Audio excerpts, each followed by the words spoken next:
Hello, ladies and gents, and welcome to week 2 of our English 101 class. You made it through week 1. Yay, congratulations.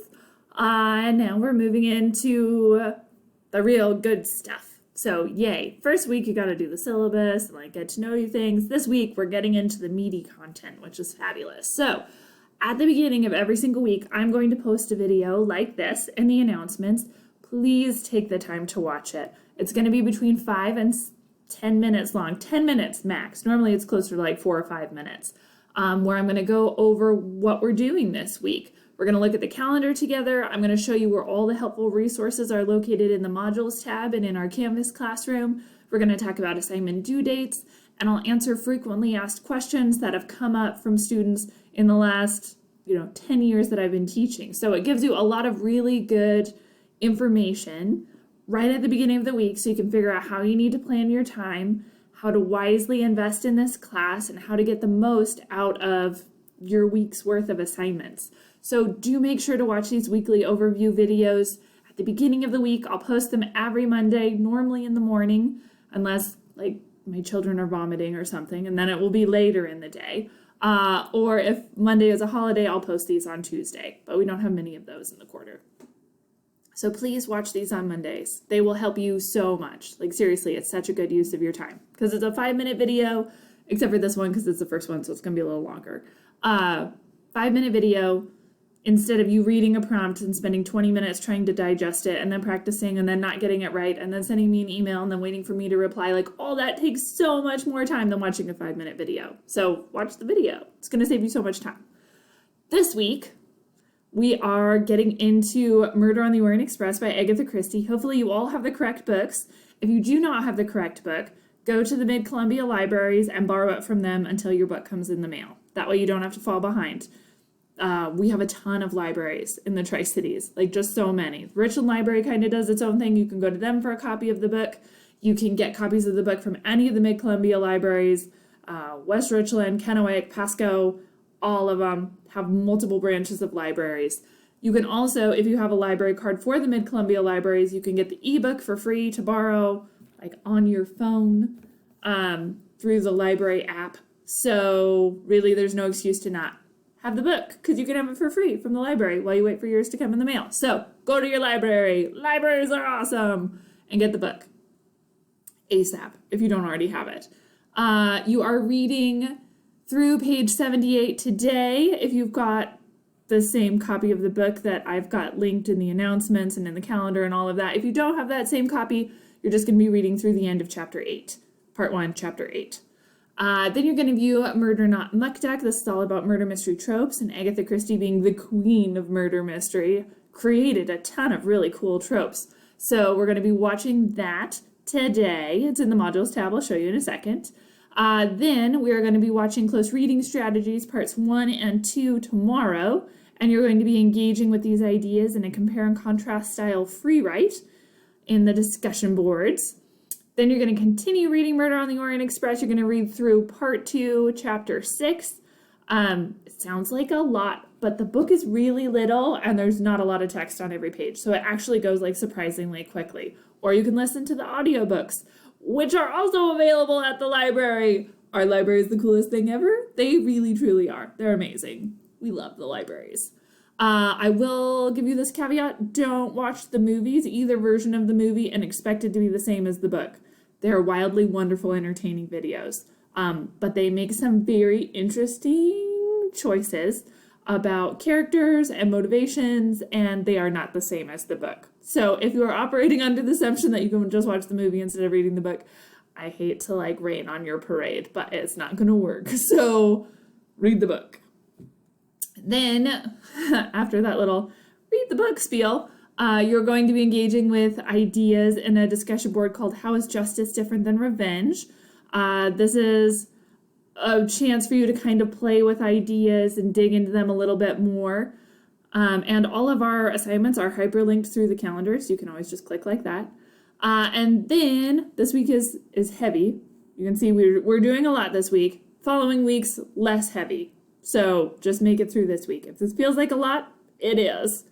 But not all the weeks are going to be like this. This is just a busy week. The other ones mellow out quite a bit more. So hang in there. Then we are going to be reading some more Murder on the Orient Express, and you're going to be answering some questions about the ideas of symbolism and how they're used in literature. Then we've got the end of the part 2 on Friday and a PowerPoint on compare and contrast writing as a genre, which is pretty cool. Actually, I'm going to move that here. There you go. Less to do. Just read over the weekend. There you go. Then you're going to finish up the end of the novel on Monday and watch the PowerPoint. And then we're going to start talking about how we turn this into an essay. We'll get into that next week. Make sure to watch the weekly overview video. I'm going to post on Monday. I'm going to talk to you all about the essay, and it's going to be really fun.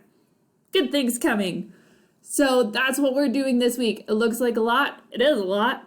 If you go to our class, which you can access through the calendar, cool, and you go to the modules tab, everything you need to be successful is located in the modules tab. We already finished the diagnostic essay. You can close that up.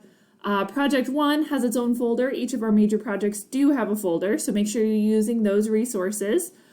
Here is the Murder Not Muck Duck lecture. You're going to be watching that today. It also has a very fun video clip in it that you're welcome. You get to watch today. And it's about Agatha Christie. There is a fabulous show on Comedy Central. If you've not seen it before, it's called Drunk History. And the premise is that they take an expert in a historical topic. In this case, they found an expert on Agatha Christie. They get that historical expert very, very, very drunk. And then they make that expert tell them everything they know on the historical topic. And then the filmmakers have all of those facts data checked, obviously. And then they hire actors to act out the story that the drunk person told. It's marvelous. It is as good as it sounds. Like, it's magical. So there is a Drunk History episode on Agatha Christie. I think it's like 7 minutes long. Super fun to watch. Talks about some of the real life mysteries that Agatha Christie experienced in addition to the ones that she wrote.